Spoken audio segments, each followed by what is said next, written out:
All right, welcome to TJ's Easy Guitar, lesson 3 for beginners. If you're advanced, this might be easy for you. If you're just starting out, these could be tough exercises to get through. If you haven't watched video 1 and 2, go to my YouTube channel to check it out. Teaches you proper dexterity, holding your hand, and gives you great strategies on learning how to change chords without getting stressed out and wanting to go, ah, I can't do this. Anyways, so one thing I like to mention is make sure you have a good guitar to play. I notice a lot of people come in with guitars that are cheap. I get it, we're trying to save money, but really we need to save our fingers too. So you can see on my fingertips all the dents that are in them. And the calluses are very thick from playing lots. So it's nice if you find an acoustic's hard to maybe get an electric, a half decent one, around the 220 mark, 240 mark, just for a starter guitar, and start developing that way. Again, acoustic guitars too, you want to get a nice one because it's even harder to push the strings in. So maybe you want to start with an electric and then move to an acoustic. All the rules still apply. All right, moving on to lesson 3. So hopefully you checked out 1 and 2. Now what we're going to do is from lessons 1 and 2 on my channel, we're going to move to lesson 3 playing this A7. But first we want to try to teach our fingers to kind of be able to lift and place. And don't forget, I did talk about our wrist being back towards the tuning keys so our fingers can extend nicely out and right on their fingertips.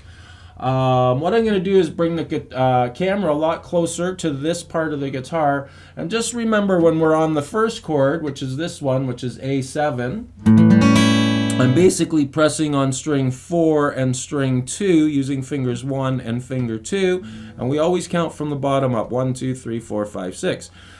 With A7s, we want to learn to strum from the 5th string down, and we're just going to do down strums, and we're going to be counting in 4s. And when you go to your D chord, we're going to strum only from the 4th string down. All right, so that's kind of the idea on what's happening with these chords. I'm hearing my guitar just a little bit out.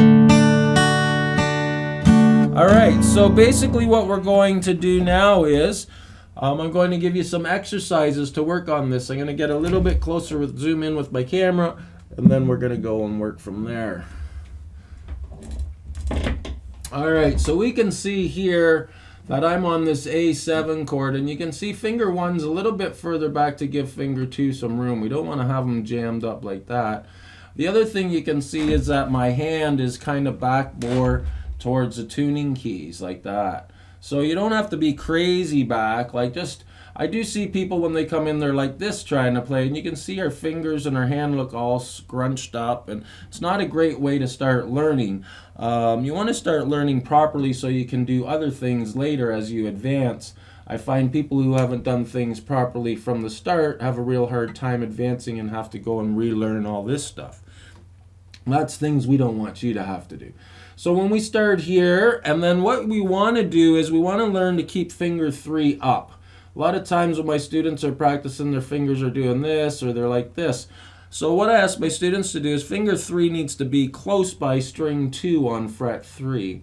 And the very first thing we're going to do to get A7 to D's is just bring finger 1 and 2 down, place, and hold for a second. And then bring 1 and 2 up, and hold for a second. I'm keeping my finger 3 out of the way so you can see exactly what I'm doing. So basically these 2 fingers are just jumping down 1 string each. Don't forget this one in the center doesn't have a finger on it, string 2.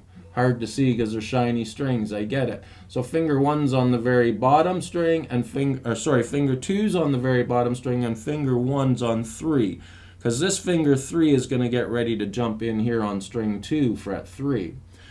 So, now why I'm doing this is because I find people leave their chords too early when they're first learning, and that can be hard to get good at. So if you're doing this and you're going 1, 2, 3, 4, and 1. So you leave just after you say and, not right on the and. 4 and 1. You know what I mean? And 1. You don't want to go 4 like that because you're cutting out a beat within the song. So the guitar gets cut out. I see other things like just leave your chord and do this to get to your changes. When I was very young, that's kind of what I did, and I went to the studio, and then every time I'd play, you'd hear this, right? We don't want to hear that. We want to hear smooth changes, and I will help you get through that so that we have no dead air in between our chords. That's my method, TJ's Easy Guitar. We got lots of strategies for scales, everything to help you guys work with your fingers. So we got A7, and then we're moving these two down. Now, I'm keeping 3 out of the way so you can see the exercise. I guess you get it by now. Now I'm going to keep finger 3 close by string 2, and I'm going to count again. 1, 2, 3, 4, and 1. Now I'm going to try to let finger 3 land with 1 and 2 on string 2, fret 3. Now you can notice with this finger here, he's kind of like leaning back a bit, and the tip, I'm like almost on the bottom of the fingertip, like not, I'm like right there as opposed to right there. Because if I'm too close downwards, I'm going to touch this bottom string and I get this. But if I'm too high, I'm going to touch this third string and I'm going to get this sound. The third string now is being blocked out by this finger. But if I just keep it just a little bit on the bottom of the tip and angle down a bit so it clears the bottom and doesn't touch 3, we get a nice sound in D chord. Now this isn't easy for everybody to do. I've been teaching a long time. No matter what I try, it can be hard. But it's really tough to get your fingers in that perfect spot. Using this method really helps. Make sure your wrist is back to the tuning keys. Make sure you work it a lot like that. And then make sure you're landing 3. Now what you want to do is take your pick from the 5th string down. Remember, we count from the bottom up, so string 5 is the second one down from the top, which is this one here. And we strum 4 times down. 1. Usually we do a count in. So I'll count us in 1, 2, 3, 4. We get 1, 2, 3,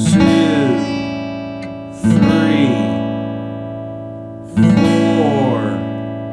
One. Do it 2 times. 2. That way you build strength in your hand. 3, 4, and 1, 2. Keep your pinky up and ready too. 4 and 1, 2, 3, 4, and 1, 2. Make sure that you're kind of on the very top of the tips for these ones so you clear the strings below these 2 fingers, right? So on these 2 you want to be on the top of the tip, more closer to the fingernail on the string, with your knuckles bent nice and straight. You can see my knuckles are nice and straight there. They're not like this. Right, keep them straight. Make sure you can always get a pen or a pencil between your hand and the guitar neck too. You're not hugging it like this.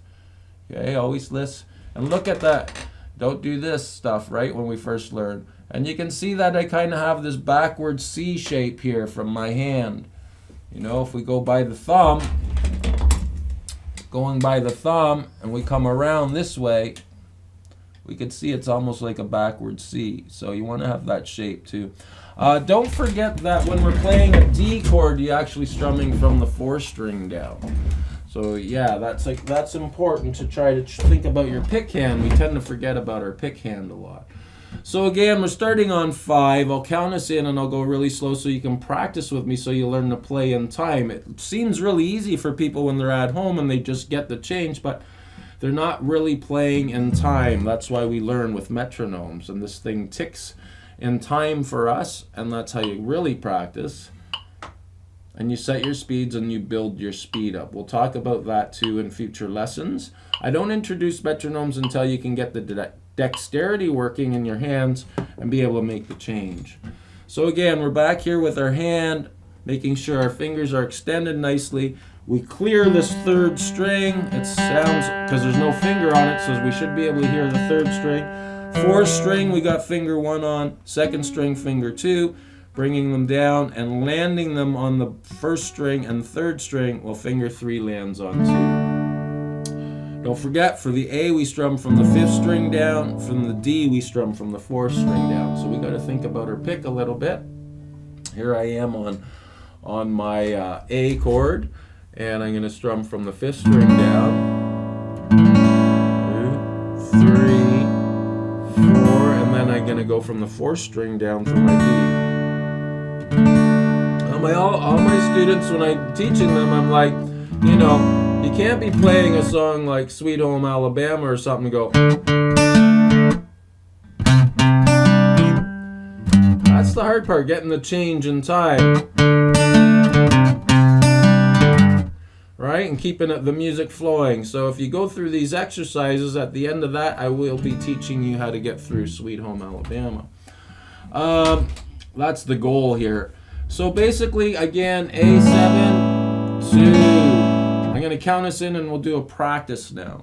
1, 2, 3, 4. We got 1, 2, 3. Maybe even a little slower. 4. We'll do 4 more. 1, 2, 3. Getting ready for a change. Thinking ahead. 4. And the 4th string down. 1, 2,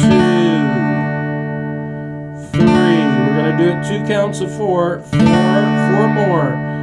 1, 2. Now you're thinking ahead. You're thinking about your A7. 3, 4, and 1. Notice how I didn't leave until after I said and.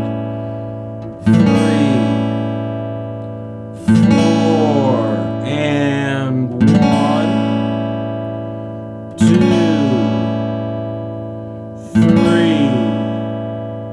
4, and 1, 2. Maybe we got to go a little slower. 3, 4, and 1, 2, 3. Thinking ahead about getting back to 8, 4, and 1, 2, 3, 4, and 1. Now I'm starting to think about my D chord. 2, getting finger 3 ready. 3, 4, and 1, 2, 3, 4, and 1, 2, 3, 4, and 1. All right. 2, 3, 4, and 1. We'll do it 4 more and we'll go to D. 2. Thinking about your D change, getting finger 3 ready. 4, and 1, 2, 3, 4, and 1, 2, 3. Thinking about A. 4, and 1. And that's it. That's the exercise. Now you could do that like as many times as you want. Don't do it too much when you're first starting. You will get blisters on your fingertips. So I always recommend 20 minutes a day, or 20 minutes then a break. Maybe come back in an hour or so, do your other sets of 10, and make sure you go through all the other exercises so you're building muscle memory. And make sure you say the names of the chords while you play them. That's always a good thing to do, so that not only are you studying your chords, but you're actually, you know, on the first lesson I'd be like E minor, 2, 3, 4, E minor, 2. because then it stays in your mind. Your fingers are already on it. Your ears are hearing the sound. A lot of times when I'm in my car listening to the radio, I go, oh, that's a G chord. I know what that is. But that's from saying the names of the chords, hearing and paying attention to the sound at the same time as practicing. So you have to remember, our brain is taking on many elements to do this one thing that people see. We're doing really 6 things at once. The other thing I wanted to point out today, I know I've mentioned it in my other lessons, but I like to talk about it a lot, is watch your pick hand.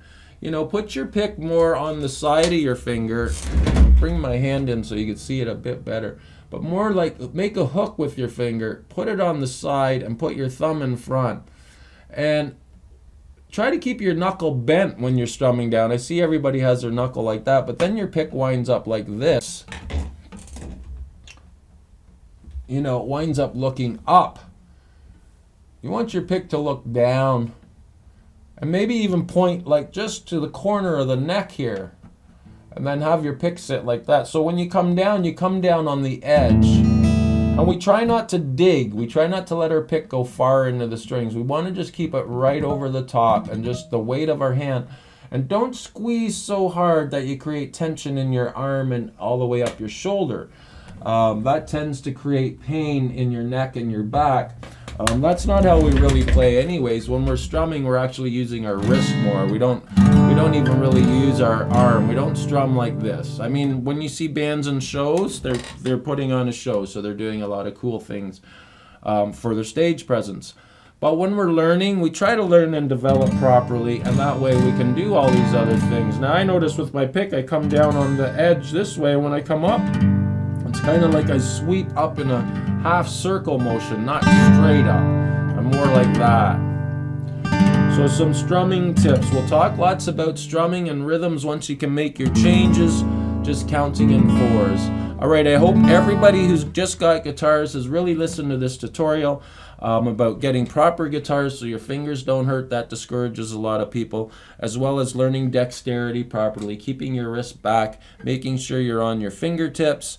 And any problems that you have, please send me some comments letting me know, and I will come and try to help get through these hurdles that you're going to come across. All right, thank you for watching TJ's Easy Guitar. If you could please click on the subscribe button and click the bell, you'll get notified when I post more lessons. Have a great day, and we'll see you again soon. Bye for now.